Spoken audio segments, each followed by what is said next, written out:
एक जंगल में 3 बैल रहा करते थे। तीनों आपस में अच्छे मित्र थे। वो घास चरने के लिए जंगल में एक साथ ही जाया करते थे। उसी जंगल में एक खूंखार शेर भी रहता था।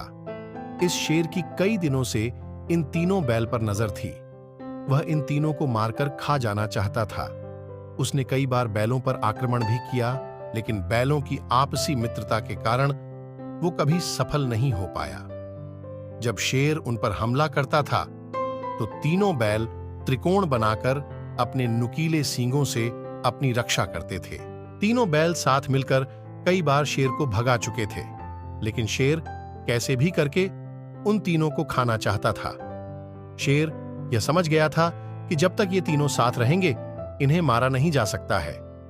इसलिए उसने एक दिन इन तीनों को अलग करने के लिए एक चाल चली। शेर ने बैलों को अलग करने के लिए जंगल में एक अफवाह उड़ा दी। अफवाह यह थी कि इन तीनों बैलों में से एक बैल अपने साथियों को धोखा दे रहा है। बस फिर क्या था, बैलों के बीच इस बात को लेकर शक बैठ गया कि आखिर वो कौन है जो हमें धोखा दे रहा है। एक दिन इसी बात को लेकर तीनों बैलों में झगड़ा हो गया। शेर ने जो सोचा था वो हो गया था।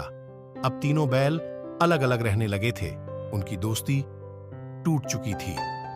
अब वो अलग अलग होकर जंगल में चरने जाने लगे थे। बस शेर को इसी मौके का इंतजार था। शेर ने एक दिन उन तीनों बैलों में से एक पर हमला बोल दिया। अकेले पड़ जाने की वजह से वह बैल शेर का मुकाबला नहीं कर पाया और शेर ने उसे मार डाला। कुछ दिनों के बाद शेर ने दूसरे बैल पर भी हमला कर दिया और उसे मारकर खा गया। अब सिर्फ एक बैल बचा था। वह समझ गया था कि शेर अब उसको भी मार डालेगा। उसके पास बचने की कोई उम्मीद नहीं थी।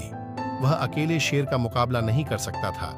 एक दिन जब वह जंगल में घास चरने गया था तो शेर ने उसे भी अपना शिकार बना लिया। शेर की चाल पूरी तरह कामयाब हुई और उसने तीनों बैलों की दोस्ती तोड़कर उन्हें अपना शिकार बना लिया था।